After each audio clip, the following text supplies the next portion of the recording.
graphic nature of this program, viewer discretion is advised.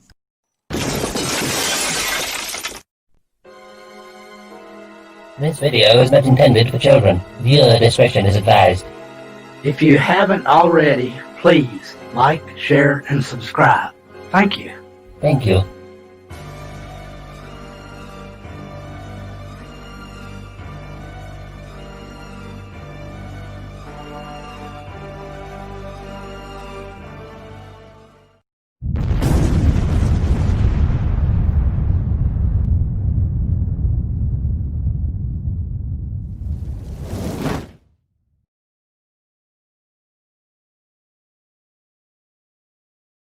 Humanity, look how far you've fallen.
Greetings, one and all, and welcome to Mornings of Mischief. I'm your host, Stone Loki.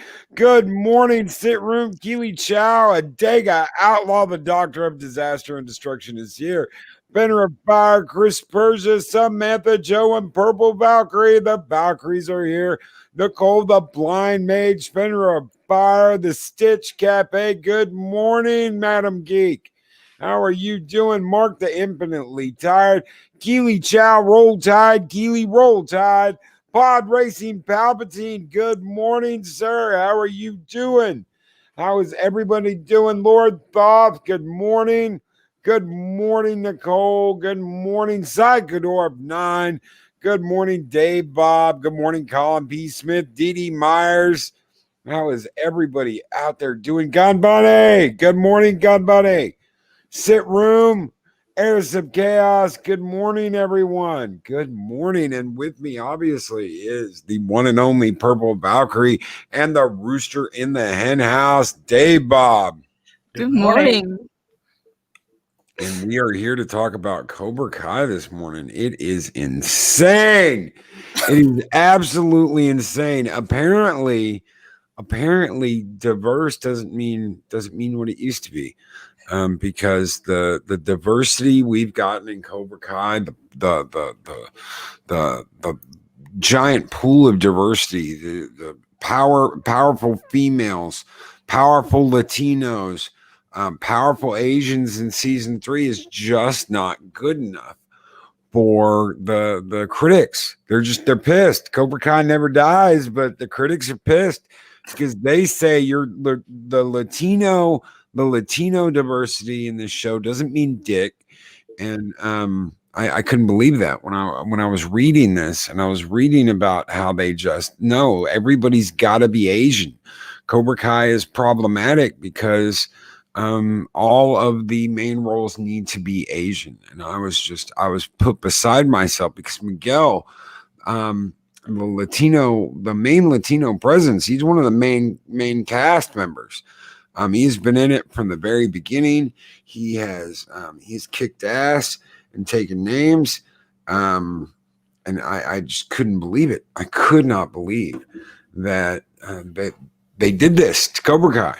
Oh, they Western washed it. Is that a thing? But apparently so. Yeah, absolutely. That's what I was reading. And here's me thinking that, saying that all Asians doing karate was a stereotype, and we're not supposed to perpetuate stereotypes. No, they were typecast. Let me see if I can pull this up. What did you think about this day, Bob? It's just crazy. This is the first I'm hearing of it, actually. You kind of surprised me with this one. See, I've seen this kind of crop up from time to time, but because of how well the third season has done, and it's got everybody talking and everyone saying what a great show it is, it's swung back around, and this criticism that's not really a criticism is being leveled on it again. So it seems like it's sour grapes, at least to me. Well, I come from a different generation, and a lot of the stuff going on right now, it just baffles me. I mean, I'm just flabbergasted by it. So yeah, I've got a post here. I've got an all Asian cast and no martial arts. Why the Crazy Rich Asian movie matters. So this was just 2 years ago. This was in 3 years ago. This was in 2018. I'm still stuck in 2020, aren't I? And how they're praising Crazy Rich Asians with the movie that matters because it had Asians in it that did not practice martial arts. There was no martial arts in the movie. Okay. But again, perpetuating a stereotype. They don't seem to see how racist they are when they do things like this. Well, they just don't seem to realize that when they say one thing and then they come back with a totally different take on it just a year or two later, you know, how that really makes them look. But I guess they really don't care. Imagine Jet Li in a movie where he's not kicking ass. Yeah. Or Jackie Chan. Yeah. Jackie Chan. Yeah. Imagine that. And you're like, holy shit, that'd be like crazy. But that's exactly what they're perpetuating. And a $5 super sticker from Heiress of Chaos. It's a Yorkie practicing karate, kicking ass. Thank you so very much. Heiress of Chaos and score. Oh!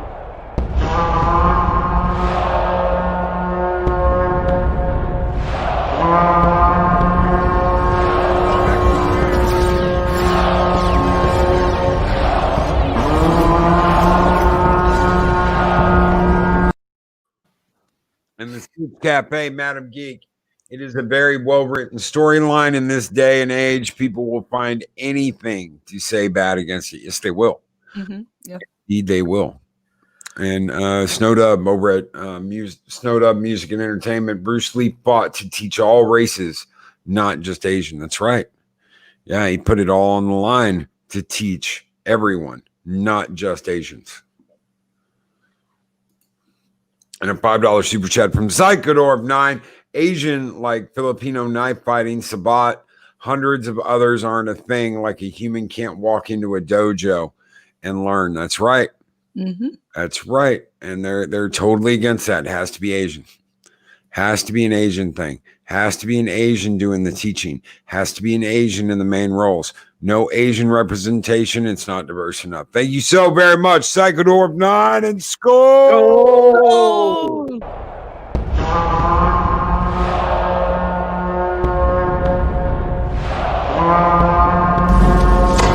Long live the fighters!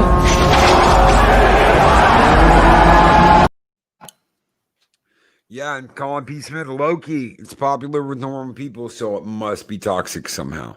Exactly. Yeah. I don't understand. I don't understand how this works like this. It's They don't realize outrage. how much this makes them so hypocritical. I mean, it's ridiculous. Yeah. What? They're making an issue out of an issue that really isn't there. You know, looking for things to be outraged by or offended by. If you look at the, I don't even like talking this. If you look at the diversity in Reseda, California, you're mainly going to have Latino, white, and black. Those are your main ones. That's the majority of race you're going to have in Reseda, California. where all of this is taking place. Hmm. So they're saying that the show is fair and it represents the demographic that it's supposed to represent, but they're still complaining about it.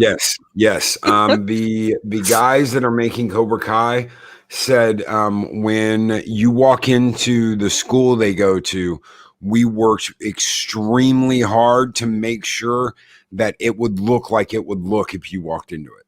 The people in it, the teachers, everything, the way the teachers sound, and they got that right. Definitely in season 1, because they were a bunch of SJW flapping effers.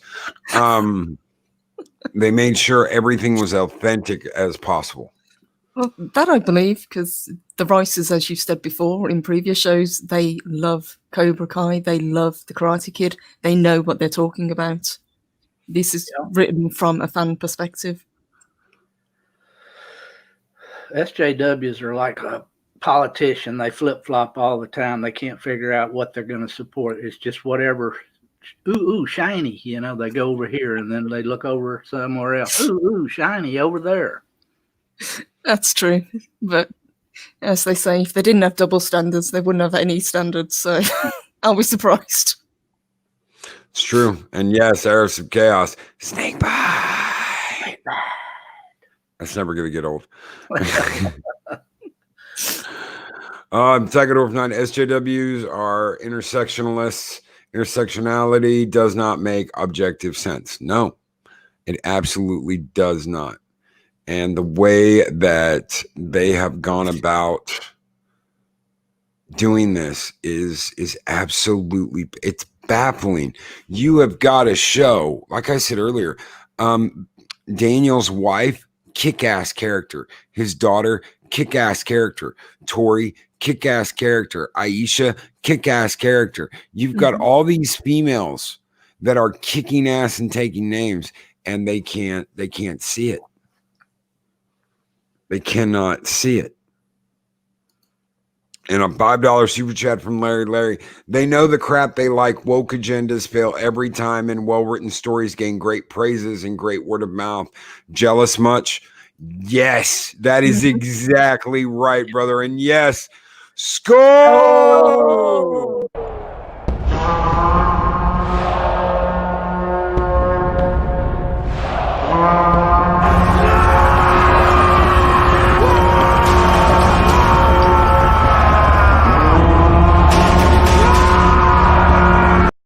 Thank you so much, Larry. You guys keep the fires burning bright in Valhalla. Thank you, sir. And Stitch Cafe, Cobra Kai is how you take movie franchise and expand the story without ruining the original movies. Truly love the movies, and the series is with a huge. I do. Stitch Cafe, Madam Geek, I do. I especially the second movie with Kumiko, man. I love the tea scene when they're having tea towards the end of the movie, right before the hurricane. Man, I love that. I absolutely love that. That's one of the most beautiful moments in like I can remember as a kid in a movie. You know, you don't get many of those as a kid. You're like action and explosions and this and that, and that's all that matters. But that scene is fucking epic. I love that scene. Well, she had obviously the beautiful scene as well in season 3 where they were reading the letters. You know, it's yes, really well done. Him and Kumiko, anytime him and Kumiko are together, I'm like, holy shit, that's like awesome. Absolutely awesome. They aren't crying in hallways. Thank you, Psychodorp9 with a $2 super chat. They aren't crying in hallways. No, they are not, brother. And skull! Skull!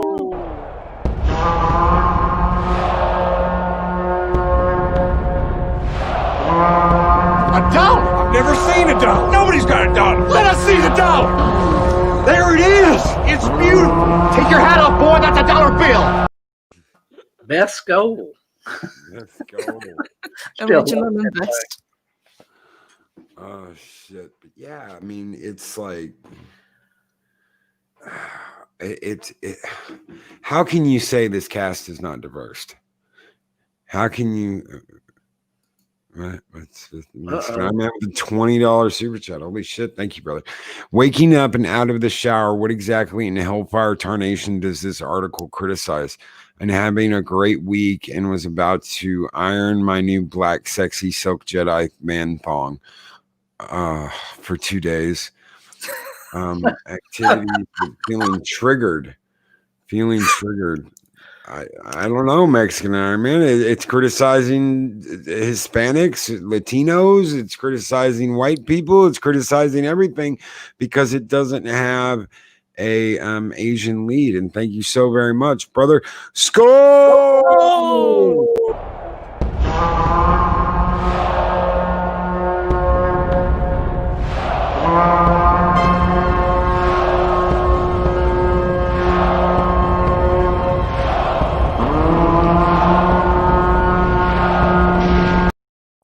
Big welcome to Paulie. Hello, Paulie. How are you doing, brother? Good morning. Good morning, Polly. Good morning. I'm waking up. Yeah, he's waking up. Everybody, he's waking up. Give Holders him in his time. cup. Is that a Dodgers? Is that a LA Dot? No. Is that a LA? What is it? Dodgers? Yeah, this was given to me for Christmas. Cool. I didn't know if it was the Dodgers or the Angels. Oh man, Angels, get out of here! Well, they were an LA team. Really Yeah, want. That was back in the day. Yeah. Good morning, Purple. Good morning, Paulie. Good to see you. Good to see you. Yeah, and good morning, chat. Dave, Bob, brother Loki. How are you doing, brother? For being stone cold asleep 15 minutes ago, I'm doing pretty good. I'm just chugging this coffee, man. I'm like, whoa. You've got a spoiler alert from Bodega Outlaw that says Michael Burnham will join on the next episode to show how she taught Miyagi in the past and then saves the day. Oh, please no. Didn't we just get past? Amazing Wonder Ray will do it. Didn't we just get past Michael Burnham on Thursdays? Yeah. Yes, but she keeps popping up, doesn't she? What did I miss? I got the notice to come on the show. I heard there was a panic among Hispanics. It wasn't Hispanics. It was a panic amongst critics that Hispanics aren't good enough for Cobra Kai. You need to be Asian.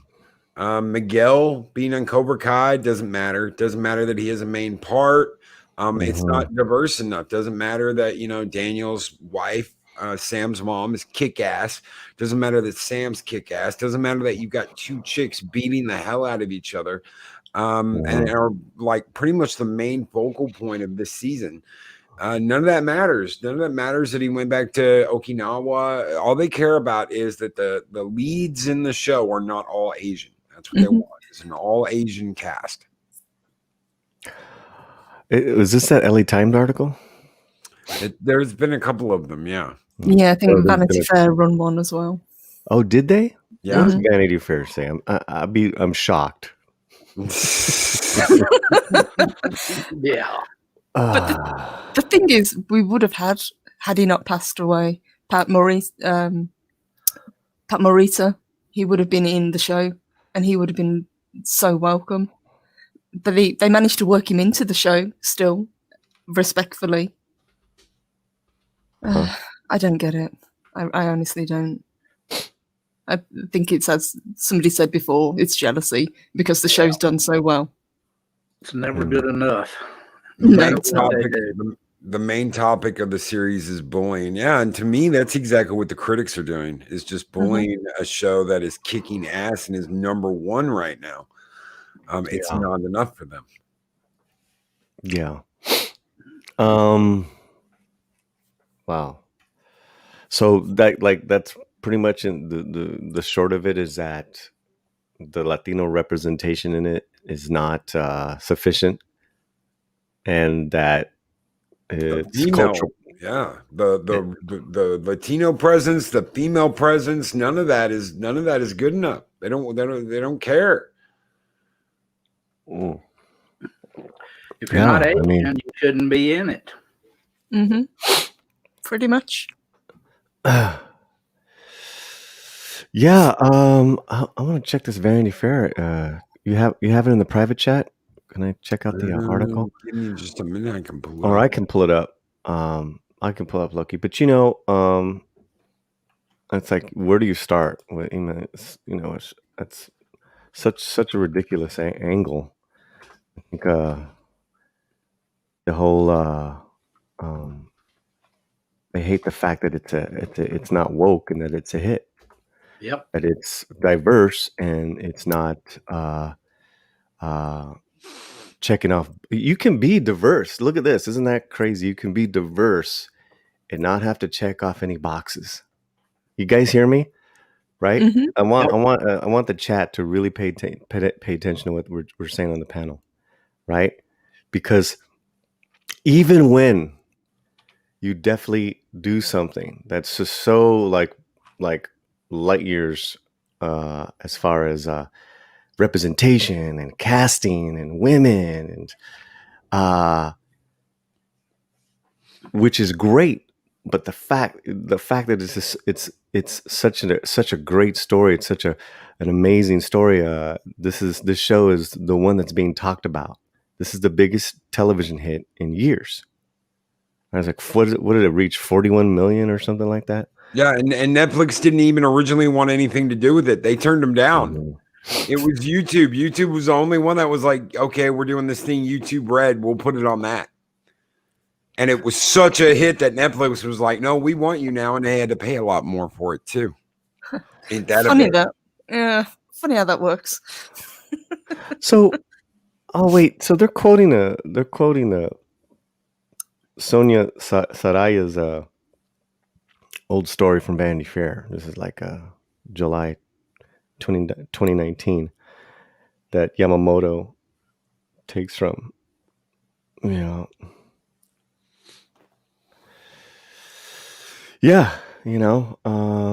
it's not how they want it, and which really kind of just goes with the cultural wars nowadays, but it's kind of infused in the story. Sorry guys, that John is not a woke dude, Ralph is not a woke dude, and yet they're great fathers. Johnny's becoming one, and they don't want that. They don't want white male fathers teaching, being good role models. It's very odd, right? Yeah. It's really strange. Yeah, in part of me, Loki, I still am waking up. Another part of the equation that I could tell from these articles is that these people don't know what martial arts is all about. At the end of the day, martial arts is about passing something on that was taught to you generation to generation. And it wasn't until Bruce Lee really came to the States and started teaching it to Westerners, because before then it was something very private, like this is just our family style, our country, our county, our province. Then this is just Chinese. You don't teach it to anyone else. This is just Japanese. You don't teach it. So there was that history, but Bruce was like, I'll teach you. I want. I'll teach everybody. Everybody deserves. It's a key way into our culture. It's a way for them to understand us. It's a gift. Yeah, it's a gift. It's such a gift, and there are relationships that I still have with some of my older students. When I was teaching, they were like maybe younger men, not even teenagers, who are now young men. They'll still hit me up, Professor Paul. You're still. The thing is, there's always it's such a deep connection. The teacher, the teacher student. It's like it's beyond gender, it's beyond race, it's beyond all that. That's what martial arts is. It's just beyond it, man. And it's such an amazing teaching tool. So, these writers are, they're they don't know. They're just ignorant. It's a lot of ignorance and pushing their own agenda. And Colin P. Smith, yeah, dude, Kung Fu, David Carradine. One of the first times I became aware of Chinese culture was a little show called Kung Fu, and as I understand, David Carradine actually learned the art. Yeah, they kind of screwed over Bruce Lee about that whole thing. I mean, Bruce Lee created it. Let's be, but that's a whole nother. But it was a great show. That was a great show, And I think we were talking. I think we were talking just yesterday about the fact that in Hong Kong, the Green Hornet was the Kato show. It wasn't even the Green Hornet. They made Green Hornet out to be like this bumbling rich moron who thought he was a superhero, and Kato was always saving his ass. Mm-hmm. The way they dubbed it and the way they cut it, it was the Kato show. It was not the Green Hornet. It was all about Kato because Bruce Lee was in it. Yeah, I mean, he really revolutionized the game, and because he did see the stereotypes in Hollywood, and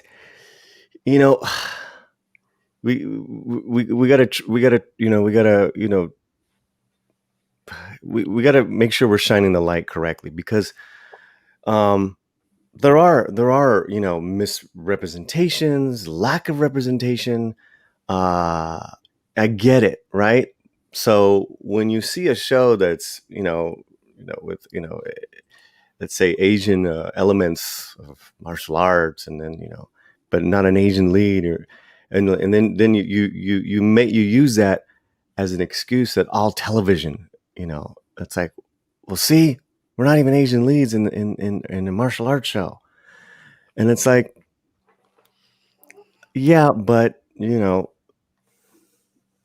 this is the story, it's the story of the Karate Kid in Reseda, California. These two guys, there are no stereotypes in this show. There are no stereotypes in this show, guys. I've never seen a Latino family so well represented, and yet there's no father in it. There's an adopted father with Johnny, which is wonderful. Think about the multi-generational family. That's why Miguel is such a strong, sweet kid. He's got a loving mother. He's got a great grandmother, right? I mean, she's funny. And, they don't got a lot of money, but they got a lot of love and a lot of, they're strongly connected in that house, man. Yep. I don't know what to say. There's a lot more I could say, but, I think it's funny that I'm wondering if this was a black family and Miguel was a black kid. I think the tune would be different. Actually, let me take that back, because then it would be white guys teaching black kids. Who knows? You can't make them happy. So you just got to do your show. You just got to do your show, man. And that's what pisses, at the end of the day, that's what pisses people off about IPs that are working that aren't into their woke agenda, right? The Mandalorian, look at the ruckus that Luke Skywalker's appearance caused. Look at the ruckus that this is causing, And no one cared 3 years ago when this show started. No one gave a shit because it was completely off the radar. Yeah, I mean, well, this Vanity Fair was from 2019, but I think you're right. No one. Oh, and here's the bounding into comics. Gotcha. Okay. Yep. Well, it seems that the more popular the show's become, the louder this argument has been leveled. They just keep jumping up and down, screaming the same argument over and over again. They don't bother until it becomes something that people are focusing on. When that happens, that's when they, get all upset about it. And a big welcome to Madam Geek. Welcome. Good morning. Thanks. Morning. Morning. Well, I have to say, too, in this day and age we live in, where we have so much bad juju in our society all across the world, and heaven forbid we try to find joy and something to escape the world we live in. And Cobra Kai gives us an escape. So now they want to try and say, oh, it's not this, or it's not that, or I forgot to do this, I forgot to do that. So heaven forbid we as humans try to find a little bit of joy. I mean, I truly love this series. I mean, each episode my husband and I watched for Cobra Kai, the 3rd season, I was like, I love this series. I love this story. I mean, the writers really paid homage to the movies, and they honored it by this great extension of storyline. I mean, when we watched season 1, I had a different perspective of Johnny. And then as they kind of, Johnny and Daniel kind of their love-hate relationship, I'll call it now, has evolved. I really enjoy this series. So, but yeah, Polly, what you said, if it was a Black family, oh my God. I mean, I could just hear the critics now. It would definitely have a different tone. And I can just imagine in my head what everybody would be saying. So, but it has a very diverse group of kids in this series. I mean, you have, no offense to anybody that's going to call it like it is, you have obese kids, you have scrawny kids, you have female kids who are all being bullied, and this karate gives them a way to able to defend themselves. I mean, being a child, I'm a Generation Xer here, so I got bullied at school. I got picked on. So giving these kids an outlet to learn how to defend themselves, in my opinion, is huge. That's really what the critics should be focusing on, is how these kids are getting their self-confidence to stand up against the big guy. So. I agree. And the fact that this show started out with no one caring about it. I mean, it was on YouTube Red. That's where it started. This show started on YouTube Red, and nobody gave a damn about it. They barely got it off the ground. They went around asking everyone, and YouTube Red was the best option. And the budget, I know the budget was low. They did everything they could to bring the show to life because they cared about it when no one else did. I mean, think about that. Karate Kid. You want to make a Karate Kid series about what happens after the movies and all that? No one gave a shit. No one gave a shit. And suddenly, when it takes off, they get into season 3 and people are absolutely loving it. Then they come out with all this bullshit that it's not enough of this, it's not enough of that. You don't have enough diversity in the show that is diverse. When I saw McGill for the first time and his mom and Mijo, you have a good day, and his grandma, I'm like, oh my God, I'm loving this. I'm absolutely loving this. These are the Hispanic families I grew up around. This is the shit I grew up around. And it's no, it's not good enough. No, it's not good enough. Having the girls kick ass and take a lot of the control this season, not good enough. Absolutely not good enough. The fights with Tori and Sam were epic this season. Or even having the whole Okinawa storylines coming back into, which probably some of the greatest episodes of television, period. Yep. Oh my God. I mean, I knew as soon as I saw those dancers, in Okinawa, I was like, oh my God, it's Kumiko. And they got the original actors back. They were kids years ago with the movie, and now they're grown adults. So I mean, that I thought was huge that they're able, and that's something I really loved about this series. In the movies, when they were teenagers and kids, here they are as seasoned adults, and they're able to still come back in this TV series. I was talking to Mrs. The original Slant about mom came back from season 1. This is how Hollywood needs to look at a movie franchise and how you honor the past and build on the future. I just cannot speak enough about it. I really have a passion for this franchise. It's just so awesome to me.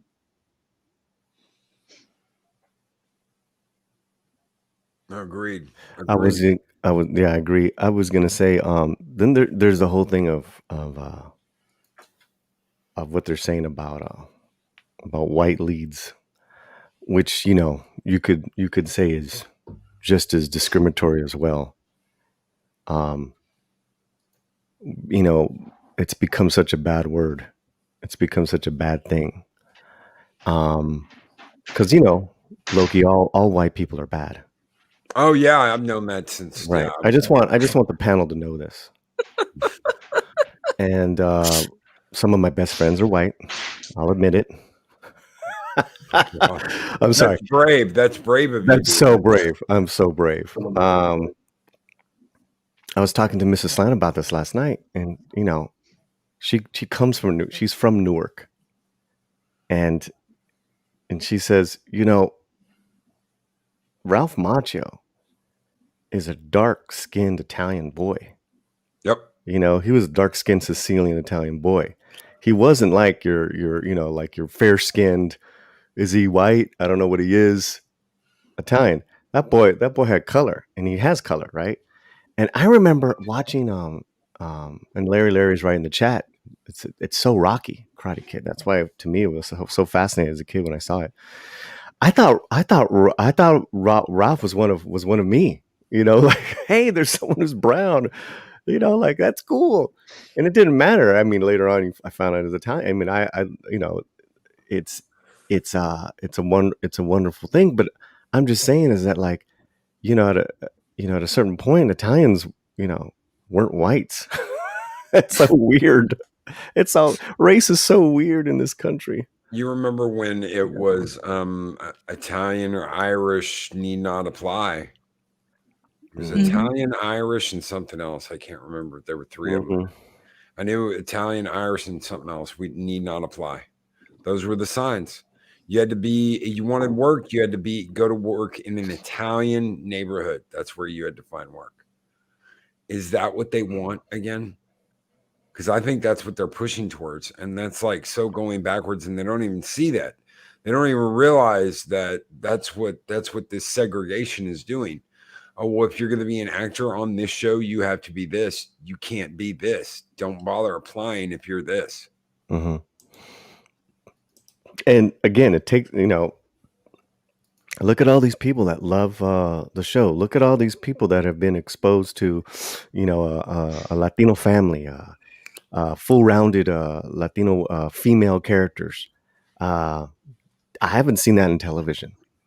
And me, I look for that, because I'm a big, I am a big believer in proper representation. Well, I'm a huge believer in fantastic stories, of course. That's like, but there is a lot of ground to make up in Hollywood, because Hollywood's casting practices have been so despicable when it comes to people of different backgrounds and not only representation, but how they've been represented as just horrible stereotypes for since the beginning of Hollywood. And that's all right. That's okay. Right. So you have this show that's just blowing everyone's minds. Look at, we all love the show. Look at our diverse background on just on this panel. But it's not good enough, guys. No, it's not. Wait. No.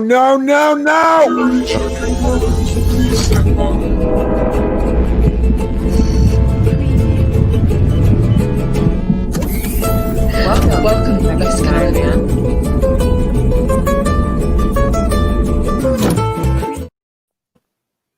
You asshole. Test 1 2. Test 1 2. Oh, we can hear you. Hey, We Paulie. got two of them now. Look, the Mexicans are multiplying. See, this is what happens when you do when the SJWs come for the brown folk, we start multiplying. Boss, I'm a little bit triggered right now. I was upstairs about to. Hi, Purple. Morning, puppy. Oh, God. My God. I don't know if I'm going to be able to stay triggered if she's just like, right. I'm staring right. Hi, baby. Wow. I was upstairs ironing my new black sexy man thong. Ooh. Oh, Lord. Mexican, stay on target. All Stay right. on Sorry, point, stay Paulie. on point. Sorry, Paulie. See, that's what Paulie's my personal executive producer. Boss, 2 questions. 1, do we have any no words today? Because over at Echo Base Network, when I go over there, Coach gives me this 3-page no words list. No. All right, that's what I thought. Number 2 is I want to thank and recognize the great Paulie for getting up and defending my people's honor this morning. He is a man of grace, of intelligence. He actually has a background in martial arts. And he is probably the best of us. Kind of one of those guys I would say is the best of us when it comes to our people. Well, don't forget Madam Geek and Purple Valkyrie and Dave Bob. We're all here. Well, I was about to say that. I was about to thank the rest of the panel. Hold on, I was just thanking Paulie because it's 3 hours ahead where or behind where we are. So we're Mexican. We don't like to get up unless y'all make us hit the tortilla fields. You know what I'm saying? Like, I mean, we didn't lose the entire Southwest because we didn't get up. You white people get up too early. But Paulie's a great man. I just want to tell him thanks for getting up and getting early and fighting the good fight. And he's a man of brilliance and he's a man of perspective. And there's some exciting things happening on the show. In fact, Paulie was going to address a topic like this. Shame on me for wanting to do pictures and magazines and other stuff. But I'm triggered, boss. You know what? You know what? You know why I joke around about the whole Brown Lives Matter shit? You know why? Because we don't. Hollywood doesn't give a shit. You know why I joke around about Mexicans not being in Picard in the future? Because we don't fucking matter. We started to matter around the 90s and around the 2000s. Los Lobos, Linda Ron said, hi, yesterday I was a cracker. Today I'm Mexican because it's cool. Oh, cool. Uh-oh. I think he ripped his microphone out. Mexican Arm Man, we can't hear you. The point he brings up, he's not wrong. When you're known for being a docile community, you're easily forgotten, and they won't get offended. The role of the maid or the landscaper is is good enough. Which those jobs should be given a lot of dignity and respect to, because those are tough jobs. But when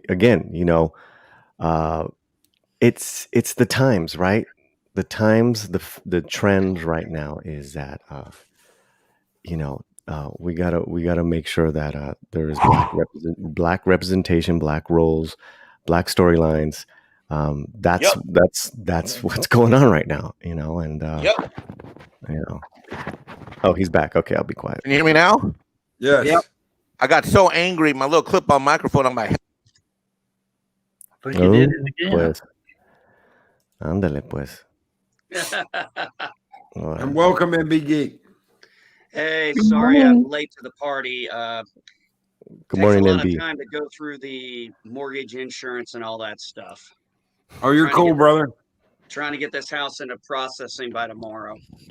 Good job, brother. Good job. Listen, I got a conference call on taxation changes I got to go to in 10 minutes, but I just wanted to make 3 points. Paulie, that was my first point. We have a docile people, Hispanics, and we just don't matter. And I'm just really livid because, I wish I was trying to bring Snowdub in here because he actually studied with one of the guys that was with Bruce Lee. And, he's a white guy and, he's the most, it's like you, Loki, Jesus, you're probably more Mexican than I am the way you grew up or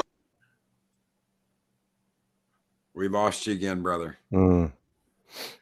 So what was this, Loki? Somebody's complaining that they weren't diverse enough. The critics have come out and said that Cobra Kai is not diverse enough. Cobra Kai needs an all Asian lead.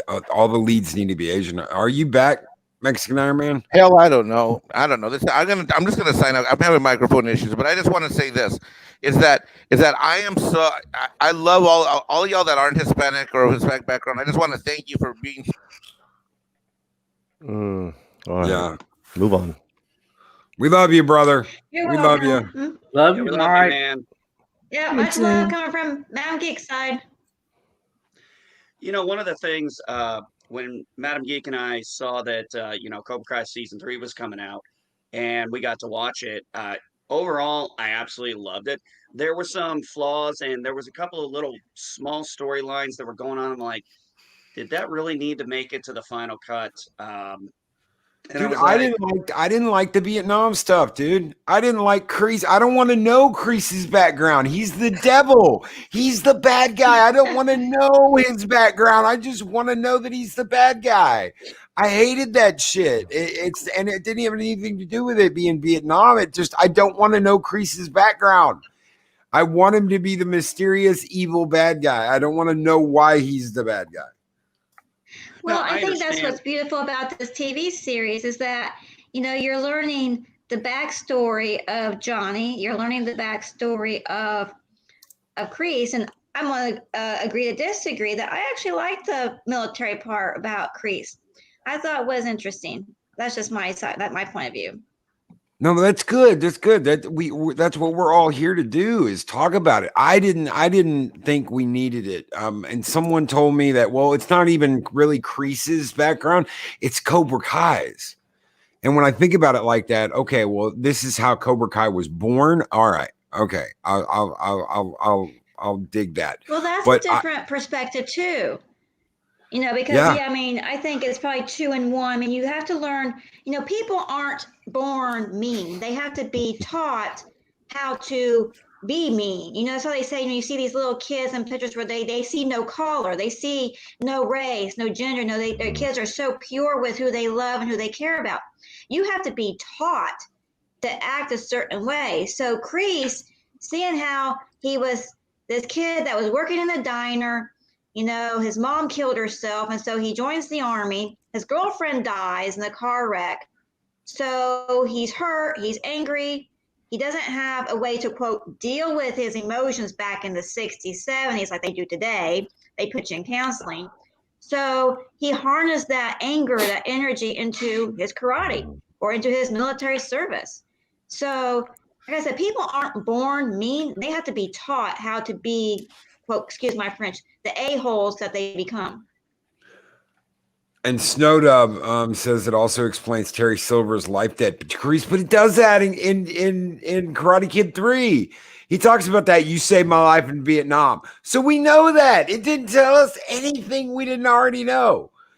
Silva says, you saved my life in Vietnam. If it wasn't for you, I would have never gotten out of there. So it does explain that in Karate Kid 3. It's not like we didn't know that. I knew I knew when that guy came up to him, when Silva comes up to him and you haven't heard his name yet, and he's like, I owe you. So I knew that was Terry Silva because I knew he saved him in Vietnam. Yeah, it did. And that might have been a little bit also. That was kind of maybe a trifecta backstory.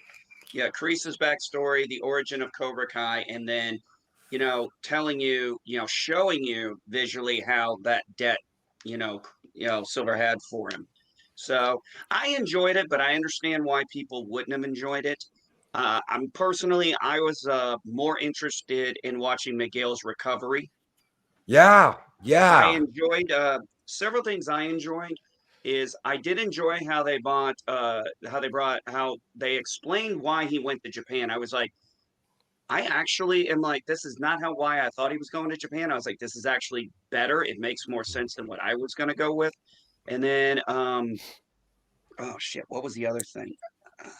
I liked his interaction with Chosen because you kind of wondered, is this going to be, kind of like him and Johnny? But no, they've kind of it's kind of the pieces already there. It's not, they may not be friends, but they still have respect for each other. Time has passed. They're not, being dicks to each other.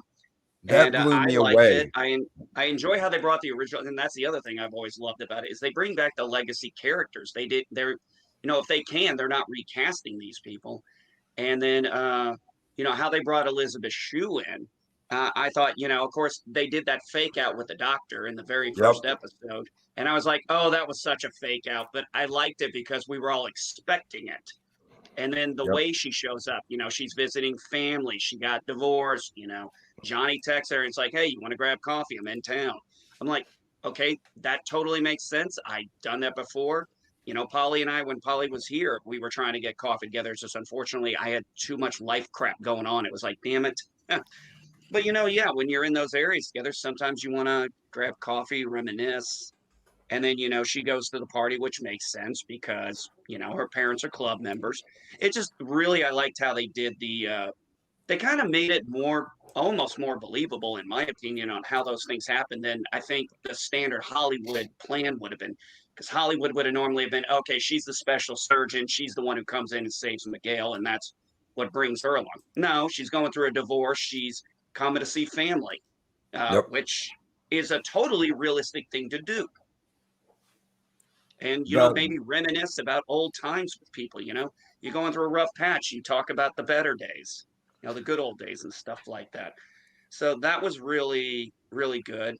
I like how Johnny was, you know, even though he wasn't being allowed in at the very beginning, he's like, you know, he went and he was trying to get money. I mean, can you imagine what it went through for him to go ask that pain in the ass stepdad of his for money? And it's like, has nothing to do with him. He wants to help.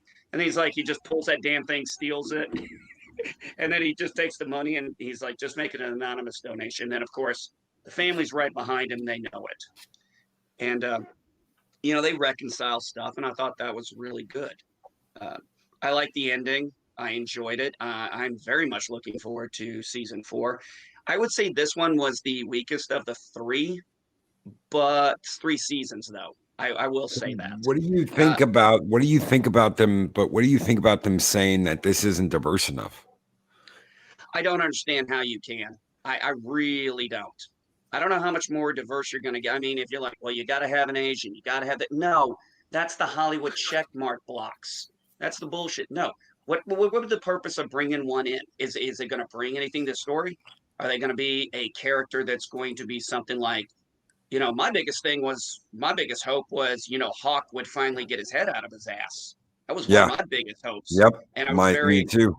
Yeah. So that was, I liked how that went about.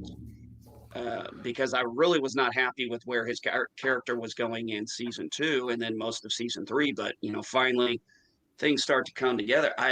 I missed the character and I cannot think of her name, and I don't know why she wasn't on there. Aisha. Okay. This is what happened to Aisha. Yeah. What happened to Aisha was the people, the showrunners said, look, we try and make a spot for everyone in every season, but your character is not going to be in this season. We will bring you back, but your character, there's too much division in this season, and all Aisha, the character, is going to want to do is try and mend fences, and you can't mend this fence, and we need everyone to kind of go to battle this season.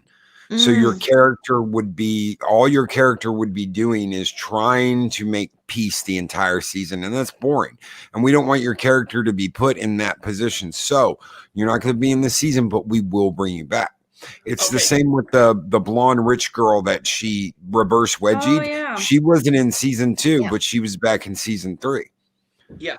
Oh, that's good. Okay, as long as Aisha is coming back, I'm fine with that. I'm fine with that explanation. But I was like, I was bummed out because I was like, she's a really great character, and if she's going to come back, great. I can buy that story completely. That makes total sense to her character. Yeah, that's straight from the showrunner. Yeah, go ahead. On your question of the diversity, you know, I think the critics are looking at the main actors, Johnny and Daniel. The diversity that they aren't really looking at or that they are missing is the kids. The groups of kids that are at the 3 different dojos, that's diversity. Like I said, they bring up Miguel. They do bring up Miguel in this article that I'm basically the argument is that, sorry, Loki, the argument is that the main cast besides Miguel is not diverse. That's where coming I fall. From, that's right, and then coming from those writers, because they're just going off their last names, are Asian writers. There's no Asian leads. Okay, so you're not wrong, but the prism that you're saying is that this white suburban prism is that only martial arts has only been a white phenomenon, and that people of color and the communities, it's a very strange argument, because I was just skimming over the bounding in the comics, because you're basically saying Let me just look at it real quick. Well, what caught my attention was, and this is a quote, except for the Latino character of McGill, all the other people of color are outside of the main cast. And then after that, they say, so it actually doesn't show as a diverse show. You can't say that, though. I mean, it's either a diverse show or it's not. You can't that's say, coming from it's not the main character. That's coming from an so academic it's not the first report, two guys right? in the credits. That's coming from an academic report, NB, UCLA's annual Hollywood Diversity Report. So, that's kind of just like they're kind of, that's a breakdown. So you get the breakdown of the spreadsheet, and you're like, oh yeah, well there's, I mean, so they're actually not wrong as far as the main cast as a show. In a sense, that's where you're like, that's not correct. It is a diverse show. They do know that Daniel is supposed to be of Italian descent, right? Yes. Yeah, we already went. Yeah, we went over that. Okay. Yeah. It's just, I don't understand it. Bounty of the Comics to me is a hack site. It's like they're almost No. This isn't from Bounding in the Comics. Yes, this article is on Bounding in the Comics, but this report, the Bounding in the Comics is saying exactly the opposite. That this is all horseshit. Yeah, NB, the actual article Bounding in the Comics pulls from 3 different articles, right? Vanity Fair, Los Angeles Times, and the UCLA Diversity Report. Yes. So, let me put the link in the private chat so you can check it out, bro. Yeah, But please. they also call this a white pocket dimension. You know why they're doing this? Correct. I can give you an idea of why they're doing this. Because they know the show's a hit.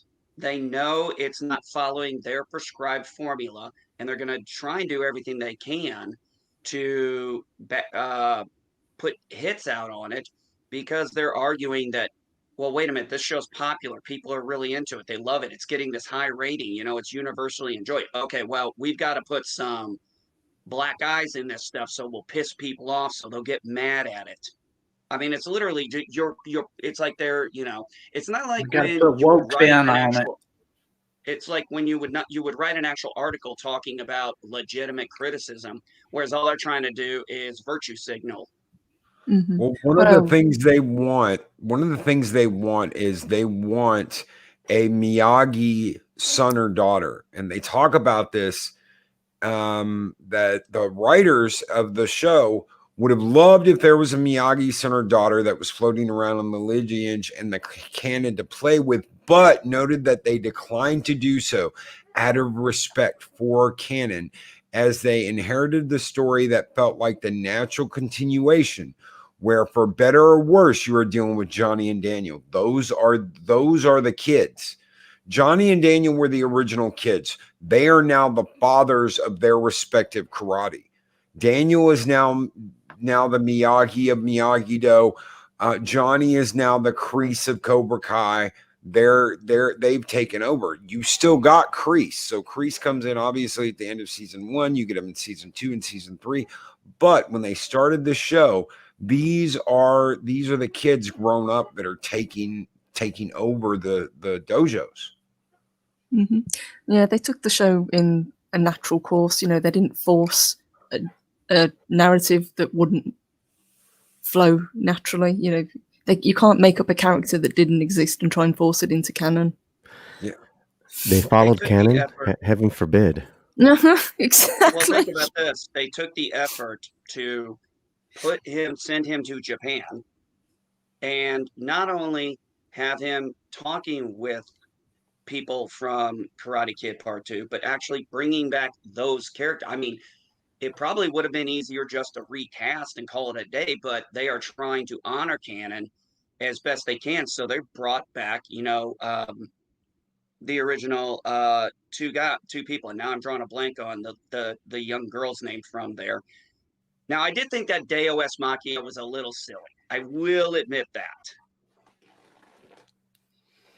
Well, like you say, the actress that plays Ali is very, very selective in the roles that she does. So she would have wanted to have come back to play this role. This isn't a case of forcing her to play a character that she did not want to be. No, she looked like she was having a great time, and I'll tell you what, Mhm. between her and Ralph Macchio and Zabar, they look like they still have the same kind of chemistry they had back in Karate Kid. Yes. Yeah.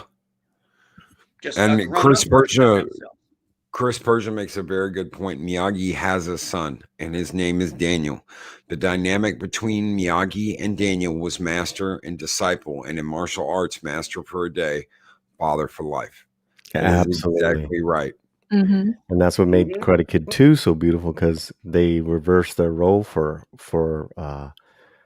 on a lot of instances where Daniel talked about losing his father. There's, I mean, that scene where they're on the rocks in Okinawa and Miyagi's crying, and Daniel comes to him, and they're just, that was just, I just resaw it this weekend, and then later on, where Daniel teaches Sato a lesson. That's right. God, Sato's such a great character. Your student, my teacher. Yeah, I fucking love that shit. He's like, your student is teaching me I mean, how to that be a shit's better deep, man. Yeah, that shit's deep. You know, Sato's was such a great complex character, and then the hate that he taught Chozan, and Chozan was just so disgraced. He was such a thief to begin with. Oh, we lost Madam Geek. Oh, Madam Geek. But you know, that Daniel-san, was really taking those lessons at Miyagi. He was really starting to live those lessons of being there for others and helping others, and it was wonderful, man. It still is wonderful. You know, it goes beyond race, goes beyond gender, like I said earlier.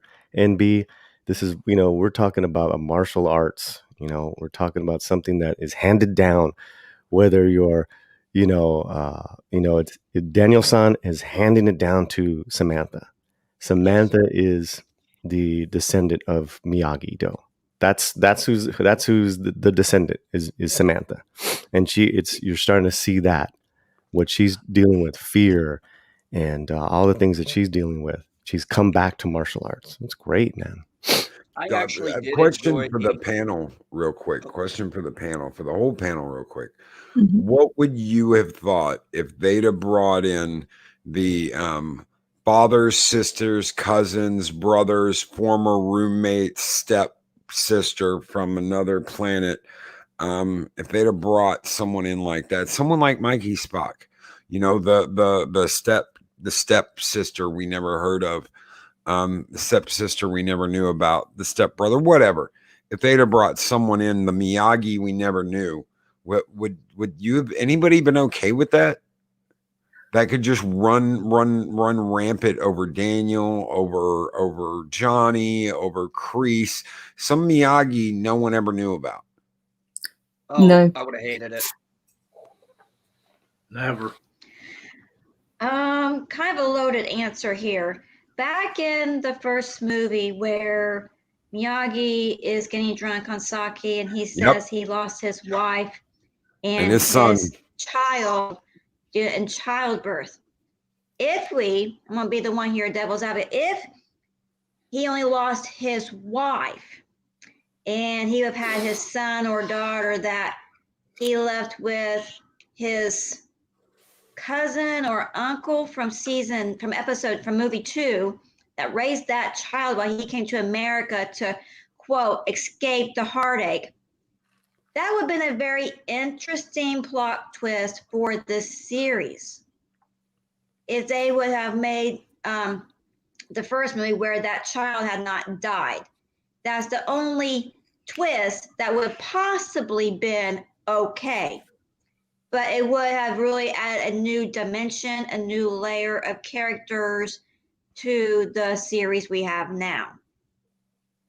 But for a long time, I thought that child lived, if the child had since obviously died, to answer your question, they just threw somebody in there now? No, it would not have been cool. It would have been totally wrong.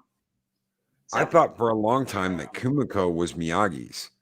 I thought that for a long time that Kumiko was him and I can't remember her name right now, her son or her daughter. But that's not the way it was. You don't know whose Kumiko's parents are, none of that. So for a long time, I thought that was Miyagi's kid. I thought that was like his daughter, but it's not, obviously.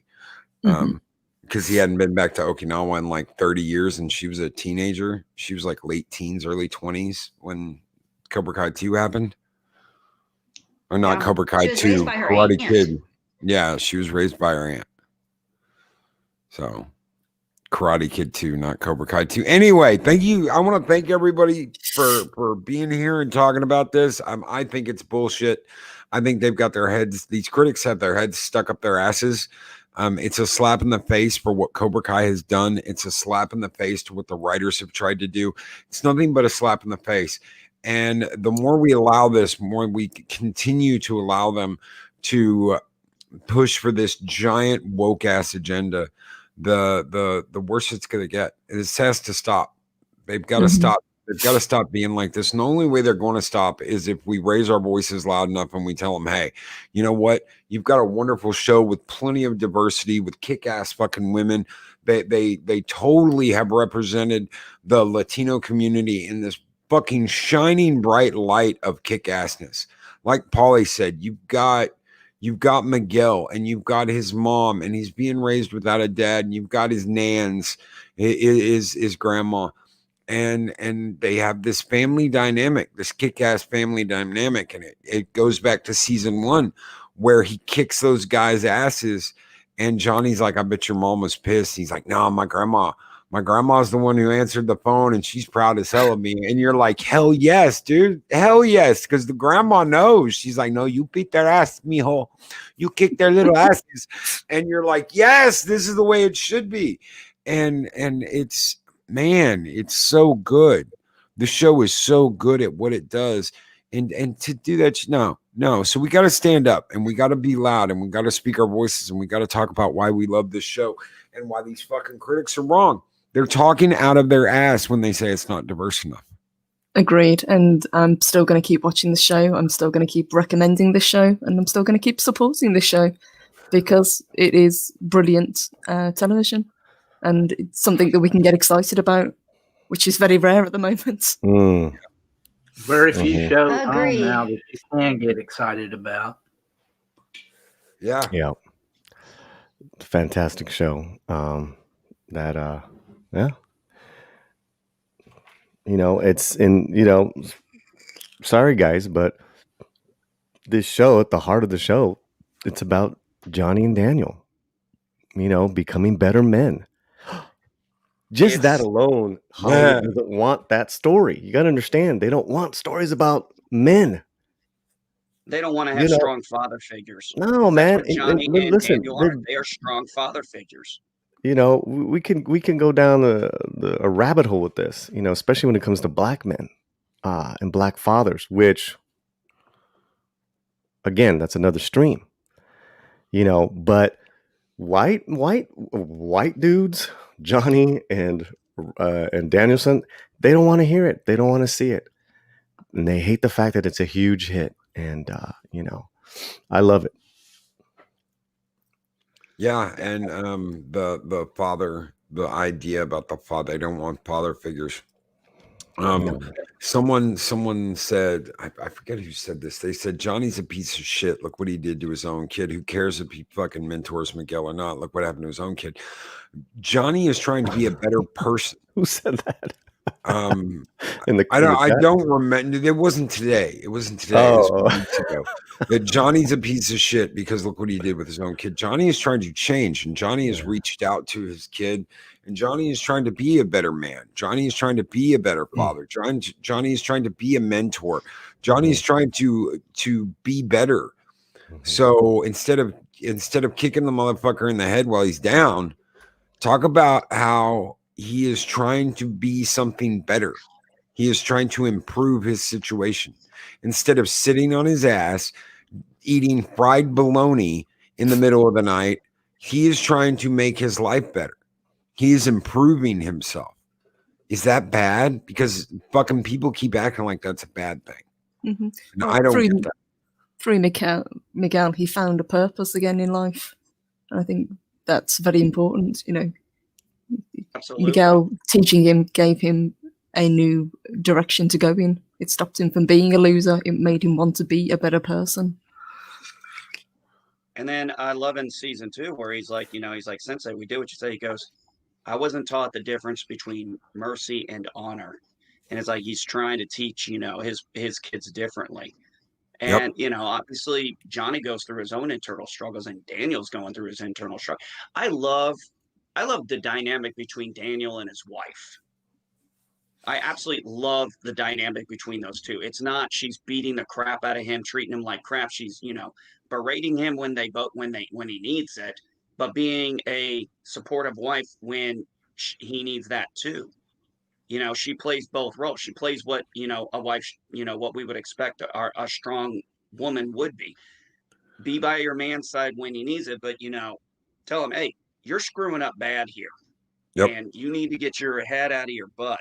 And I have no problem with the way she treated Danny at times because, he deserved it. Same with Johnny. So, I mean, she came in there and flat out slapped the shit out of Kreese. I loved it. Well, do you remember what when Daniel and her were talking about karate? And he was like, you could always, come back in the dojo. And she looks at their son and she's like, don't you remember what happened the last time I was in that dojo with you? And he's like, he looks over at his boy and he's like, yeah. Like, yeah, that's what it turned into. That's what the fighting. So yeah, that's what the fighting between them turned into was their son. Yeah. Remember the last time I went in that dojo? Oh, I know. That what Dave Bobby reminded me of that the van down by the river. So they actually tried to do that with this IP, right? About 10 years ago, the Will Smith movie came out with Will Smith's son. Some complete disaster, horrible film, right? I mean, Jackie Chan was cool in it. He did some good stuff. But Will Smith, who's an executive producer on this Karate Kid, he had the smarts to like, okay, we got to go back to the original format because they try to rewrite it. They try to so just saying, they tried to go down by the river with this. And they made like the new crane kick, the Cobra strike. I'm like, that's not Miyagi Do. That's fucking Cobra Kai. Cobra Kai is all about the Cobra strike, not Miyagi. Well, it wasn't karate to begin with. They were in China and it was kung fu, which is really, why didn't you just call it the Kung Fu Kid? Yeah, you got to wonder about that. Yeah, that's why I didn't understand why they called it Karate Kid. Because I'm like, this takes place in China. I'm like, I thought they did Kung Fu there. I mean, that was a little off the wall. It did make a lot of sense. I mean, the movie was bad as it. Yeah, I agree. Jackie Chan was good, but that was about it. God, Gun Bunny, do not remind me about the next Karate Kid. Please do not remind me. Well, I just saw that right this weekend. I just resaw it, and as horrible as it is, there is you can always find something, a good little gem in a bad movie. I love the part where Miyagi walks in to her room and she's like, "Oh my God, knock!" And he's like, "Oh," because he's used to Daniel. That's funny, but. Well, I like the training on the rock where she learns the jump kick from being on one knee into a flying side kick, and where she can land on Okinawa. Like, dude, they have to bring that back. That's pretty cool. And that's all I liked out of the film. A horrible movie. God, and the high school kids that Hilary Swank was going to school with, they all look like 30. Yeah. I can proudly say I never saw that movie. The next Karate Kid, I did. Obviously, I did. Well, and another thing that was cool about it was the beginning, where they commemorated the Japanese soldiers that fought on the American side that Miyagi's character was always a part of. Yep. You got to remember when he went to go fight, his family was interned, correct? Yep. I mean, that's why his wife died, because no doctor came. No doctor came. You got to get that out of that first movie is that Mhm. it wasn't just she had problems in childbirth. It's that she had problems in childbirth and there was no doctor that came to if a doctor had been there, she would have survived most likely and the child would have survived. But instead, she was giving birth with no doctor there and no doctor ever showed up to see her. I mean, that was a heavy scene. Yeah. Where when Miyagi gets taught, gets drunk, and it's the first time that Daniel bows to him. He puts him to bed and he bows. When he's crying and he's like, no one came. And you're like, oh my God, that sucks. Yeah. And so you see you see a nice conflict with Miyagi, and he didn't exactly display his medals, and that was kind of a motif that ran throughout all. If you notice, it ran throughout all the Karate Kids, and then again in the next Karate Kid, it opens up to where he goes because it's his his regiment of people he fought with, and that was Hilary Swank's grandfather. They fought in the war together. That's why Miyagi takes on Hilary Swank. So Karate Kid was not afraid to deal with some issues. So it's not like it's like a fantasy suburban tale. That's I think that's the problem is they try and treat it like this white savior bullshit. Like, oh, Daniel's like King Arthur and Excalibur. No, it's about standing up. And even with Johnny, that's like the thing that I followed me throughout all the years is there was always that group that was like, no, Johnny's the one who got picked on. Daniel was the one doing the bullying and acting like a bitch. Johnny was the one that, showed up and his girlfriend was getting hit on by another guy and he went down and he was like, what the hell's going on? And Daniel got in his face and Daniel asked for every bit of the ass whooping. And Daniel it's like, sucker punched him. Yeah, Daniel sucker punched him. And Johnny has a point. There's a lot of points to be made that Daniel and when Allie in this show is like, you guys are so much alike. It's not even funny. You really need to look at how alike you are and realize that you don't have that many differences. I was waiting for that. I've been waiting for that for 3 seasons. You guys are a lot more alike than you realize. Get your shit together and start working together. Yes, that was fantastic. Elizabeth Shue did a great job coming back to that character. Absolutely fantastic.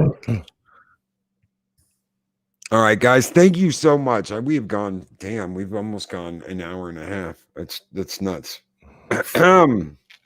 So thank you guys. Thank you for being here. Seriously, Madam Geek, MB Geek, Polly, Dave Bob, Purple, Mexican Iron Man. If you're out there listening, and we love you. We love you. We love you, brother. We love you. I know you were pissed because he's been texting me. He's like, son of a bitch, I hit my computer. I'm like, yeah, he's on the road. So he's got his laptop. But thank you, Mexican Iron Man. Thank you guys so very much for being here and talking about this. We got to stand up and we got to say enough's enough. This is complete bullshit. We did a pretty good job. We did a pretty good job with, that one little Twitter hater. So it shows we actually can do something with this community. And now we're all getting kicked off Twitter. Yeah. Yep. I don't say shit. I use Twitter for DMs, and I'm expecting to be removed soon. Same. I would be surprised if I get suspended again. I didn't know you were back on Twitter. Like that. I'm sure Twitter did not like us all going crazy like that and being like, Disney, what the hell's going on? Yeah. You're going to let them, I know that was another subject, but yeah, I know Twitter's been kicking people off left and right. It's like, okay, you want to screw your own platform up? Go ahead. Let it go down in flames. You can end up like Blockbuster. Hey Loki, can I give a Valhalla a shout out? Yeah, hell yeah. Yeah, just a shout out to Valhalla, to everyone in the chat, and to Purple and Mexican Iron Man, Stone Loki. Latino Slant just passed 500 subs last night. Thank you guys so much. All 500. Congratulations. Congratulations. Awesome. Hell yeah, brother. Hell yeah.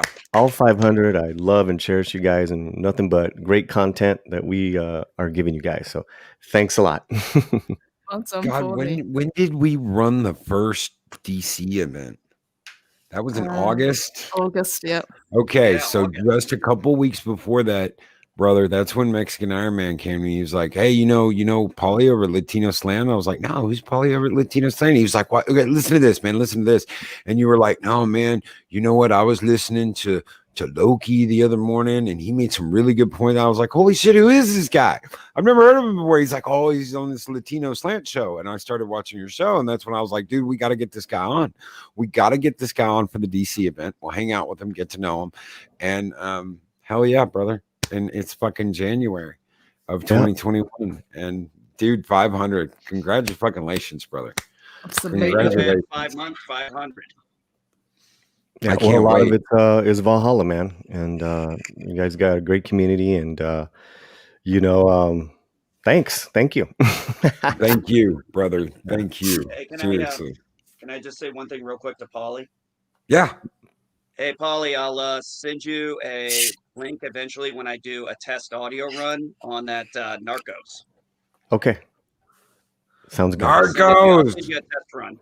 God, I envy y'all. Narcos. I love Narcos. I love the first season of fucking Narcos going after Pablo. Oh man, I love it. If only it had been Pablo Hidalgo.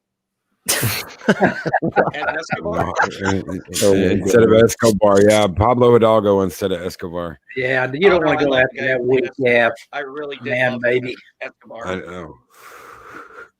All right, guys. Thank you so much for being here. Thank you, everyone, for hanging out. Oh, we will see you later on tonight for 7 Kinds of Mischief with the Dega Outlaw. Everybody have a great day, and don't do anything crazy. Take care of yourselves out there. See you later, Thank you. guys. Bye. Take care, everybody. Bye. These videos are tremendous. Like, comment, and subscribe, and hammer that notification bell.